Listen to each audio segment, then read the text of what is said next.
দেখতেই পাচ্ছ কালকে 2 বস্তা আলু আনা হয়েছে, তাই একটু তোমাদের সাথে শেয়ার করলাম। আমরা যখন চাষ হয়, চাষের পর এরকম 2 বস্তা করে আলু প্রত্যেকবারই তুলে রাখি। আজকে দেখো সূর্যি মামাটা কতটা সুন্দর উঠেছে আর বেশ ভালো লাগছে। কালকে এতটা বৃষ্টি হয়েছে, এইভাবে জল জমে আছে দেখো। তারপর আজকে দেখো ওয়েদারটা, চারিদিকে প্রচুর পরিমাণে কুয়াশা আর মিষ্টি একটা রোদ উঠেছে। কত সুন্দর লাগছে ভিউটা বলো তোমরা। আমার তো খুব ভালো লাগছে, তাই তোমাদের সাথে শেয়ার করতে। দেখো কতটা ভালো লাগছে, চারিদিকে একদম মানে শিশিরে একবারে কুয়াশাতে ধোঁয়ার মতন হয়ে আছে। আর এদিকে দেখো রোদটা এতটা সুন্দর। আমাদের এখানে এত গাড়ির আওয়াজ, ভয়েস দিয়ে শান্তি পায় না, ভিডিও করে শান্তি নেই, এত আওয়াজ।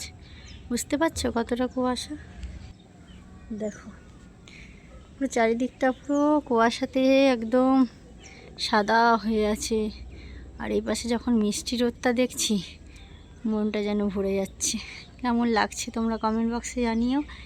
গুড মর্নিং বন্ধুরা, তোমরা দেখতে থাকো সারাদিন কি করছি না করছি, আমার সাথে থাকো। আর প্লিজ প্লিজ আমার ভিডিওটা একটু বেশি করে ওয়াচ করে দিও। চলো এবার সংসারের কাজের দিকে যাই। সকাল থেকে মেঘলা ওয়েদার ছিল, সেরকম রোদ ছিল না। এখন রোদটা দেখে বেশ ভালো লাগছে। ছাদে এসেছি আমি কাজে, মানে ভিডিও করতে না, কিছু কাজ করতে। যে ছাদে এতটা জল জমে গেছে, এগুলো ঝাড় দিয়ে জলগুলো ফেলতে হবে, নাহলে তো নষ্ট হয়ে যাবে। তার জন্য একটু ছাদে আসা।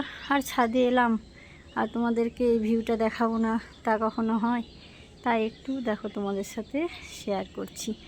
আর একটু মেঘলা ছিল, তারপরে এরকম শিশির পরে যখন মিষ্টি রোদ দেখি না, সত্যি মনটা খুব ভালো লাগে। ঠিক আছে চলো ছাদের কাজ কমপ্লিট করে নিই, তারপরে নিচে যাই। কী করবো আজকে, কী রান্না হবে অবশ্যই সবই তোমাদের সাথে শেয়ার করব। এই পাশটাতেও দেখো কুয়াশা কীরকম, ফুলগুলো কি সুন্দর লাগছে, লাল ফুল একদম, দেখতে বেশ ভালো লাগছে। ঠিক আছে চলো, আমি সংসারের কাজ কমপ্লিট হয়ে গেছে সকালেই। এখন উপরে ছাদের কাজ করে তারপরে আবার নিচে যাব। নিচে গিয়ে, নিচে বলতে দোতলা রুমগুলো পরিষ্কার করব, তারপরে রান্না করব। ঠিক আছে চলো দেখতে থাকো সারাদিন কি করছি না করছি। কাজ কমপ্লিট হয়ে গেল, এখন এই যে দোতলা রুমে এলাম। চলো দেখো দোতলা রুমের কাজগুলো কমপ্লিট করি, তারপরে নিচে যাব।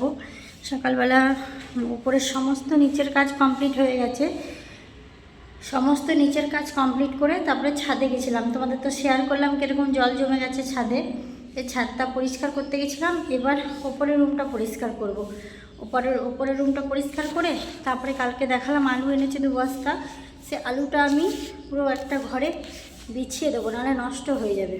এই কাজগুলো করে নিই, আজকে একটু কাজের প্রেশার আছে। আর এটা আজকে কিন্তু সানডের ব্লগ, তোমরা সবাই দেখো, দেখতে থাকো সারাদিন কী করছি না করছি। আর প্লিজ আমার ভিডিওটা একটু ফুল ওয়াচ করো, কেউ স্কিপ করো না। দেখতে পাচ্ছ আজকে বেশ রোদটা দেখে মনটা ভালো হয়েছে। সকালে কিন্তু পুরো মেঘলা ছিল আর কুয়াশা প্রচুর। চলো বক বক করলে কাজ হবে না, অনেক বক বক করেছি। এবার সংসারের কাজ কমপ্লিট করে নিই। নিচের মানে ভোর 4:30 থেকে সমস্ত কাজ কমপ্লিট করে ছাদে গেলাম, ছাদ পরিষ্কার করলাম। তারপরে এই যে উপরে এলাম, এই দোতলা রুমটা পরিষ্কার করব। আলুগুলো পুরো একদম গোটা ঘরে ছড়িয়ে দেব। তারপরে আমার আপাতত এই কাজ কমপ্লিট, তারপর রান্নাতে বসবো। ঠিক আছে চলো দেখতে থাকো। উপরে কাজ কিন্তু কমপ্লিট, পুরো মুছে নিয়েছি। চলো আলুগুলো এখানে সুন্দর করে বিছিয়ে দিয়েছি এইভাবে, নাহলে তো আলুগুলো নষ্ট হয়ে যাবে। দেখতে পাচ্ছ 2 বস্তা আলু আনা হয়েছে, কারণ এটা জ্যোতি আলু। আর এই আলুটা এখন সবে উঠানো হয়েছে, তাই 2 বস্তা আনা হয়েছে। এই দেখো 2 বস্তা এনেছে। ঠিক আছে চলো, কি রান্না করছি না করছি, এবার রান্নাতে যেতে হবে, অনেক বেলা হয়ে গেছে। চলো এই সংসারের সমস্ত কাজ করতে করতে এক্সট্রা কাজ, এই যে ধরুন ছাদে জল জমে গেছে, আলুগুলো ঢাললাম, এগুলো এক্সট্রা কাজ ছিল। ঠিক আছে চলো দেখতে থাকো। তারপরে আজ এরপরে নিচে এসে রান্না করছি, অনেক রান্নাই হয়ে গেছে। এখন চিকেনটা করছি, দেখতেই পাচ্ছ তেল দিয়ে দিয়েছি। তেলটা গরম হলে আমি কিন্তু এখন কিছুদিন হলো চিকেনটাকে কিন্তু তেল দিয়ে নুন হলুদ দিয়ে সুন্দর করে ভেজে নিচ্ছি। কারণ মাংসটা যখন মানে চিকেনটা যখন ভাজা হচ্ছে না, তখন একটা যে গন্ধ থাকে সেই গন্ধটাও থাকছে না, আর খেতে খুব টেস্ট হচ্ছে। যার জন্য কিছুদিন হলো এইভাবে ভেজে কিন্তু আমি তুলে রাখছি। তারপর তেলটা দেখো কীরকম, মানে যতই হোক মাংসটা ভাজার পরে না তেলটা একটু কীরকম যেন ফেনা ফেনা হয়ে গেল। তারপর এখান থেকে গোটা গরম মশলা, গোটা জিরে আর শুকনো লঙ্কা দিয়ে এটাকে একটু শুকনো লঙ্কাটাকে লাল লাল করে ভাজা করে নেবো। তার মধ্যে এর মধ্যে একটু পেঁয়াজ অ্যাড করব। পেঁয়াজ অ্যাড করে কিন্তু পেঁয়াজটাকে সুন্দর করে লাল লাল করে ভেজে নেব। আর সত্যি কথা বলতে না, চিকেনটা কিছুদিন ধরে এইভাবে রান্না করে না আমারও বেশ ভালো লাগছে। তারপর এখানে রসুন বাটা দিয়ে দিলাম, তারপরে আদা বাটা দিয়ে দিলাম, তারপর দিয়ে দিলাম পেঁয়াজ বাটা, তারপরে দিয়েছি লঙ্কা বাটা। তোমাদের সাথে লঙ্কা বাটাটা শেয়ার করতে পারিনি, ওটা অফ ক্যামেরায় দিয়ে দিয়েছিলাম।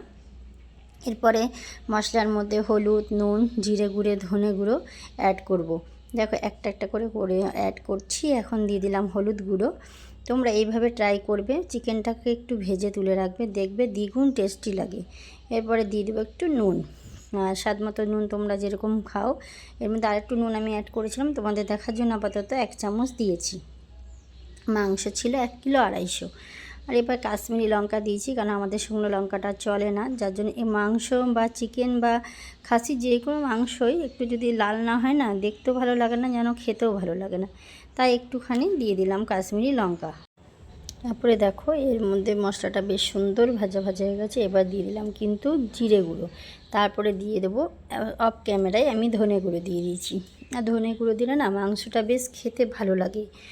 ধনে গুঁড়োটা আগে আমরা অ্যাড করতাম না, এখন কিছুদিন ধরে ধনে গুঁড়োটা দিয়ে বেশ ভালো লাগছে। আর চিকেনটা দেখো পুরোটা আমি মশলার মধ্যে, আর মশলাটা কিন্তু বেশ সুন্দর করে লাল লাল করে কষিয়ে যখন মশলা দিয়ে খুব সুন্দর একটা তেল বেরিয়ে আসবে, তখন কিন্তু তোমরা চিকেনটা ঢেলে দেবে। কারণ মশলা কষা যদি ভালো হয় না, চিকেনটা কিন্তু খেতেও ভালো লাগে। আমি কিছুদিন ধরে এইভাবে রান্না করে দেখেছি, আমার খুব যেন ভালো লাগছে, টেস্টি লাগছে। আজকে রান্নাটা সত্যি ভালো হয়েছিল, খেয়ে সবাই বলেছে আজকে চিকেনটা খুব সুন্দর হয়েছে। আর চিকেন জিনিসটা একটু মানে ধীরে সুস্থে সুন্দর করে যদি কষিয়ে করা হয় না, চিকেনটা খেতে বেশি ভালো লাগে। আমার বাড়ির পাশে এতটাই আওয়াজ, স্কিপ করে করে আমাকে কিন্তু ভয়েস দিতে হয়। স্কিপ করলে ভয়েসটা খুব একটা ভালো লাগে না। তারপরে দেখতে পাচ্ছ চিকেনের কিন্তু ফাইনাল লুক। চলো তোমাদের শেয়ার করি আজকে কি কি রান্না করেছি। রবিবার দিন এখানে সয়াবিন করেছি, একটু সয়াবিন রুটি দিয়ে আমার দেওরকে দেওয়া হয়েছে। এখানে ডাল রান্না করেছি, উচ্ছে আলু ভাজা, কুমড়ো আলু ডাঁটা, বেগুন দিয়ে একটা তরকারি। ঠিক আছে, আজকের মতো ভিডিওটা এখানে শেষ করলাম। টাটা, বাই বাই, ভালো থেকো, সুস্থ থেকো।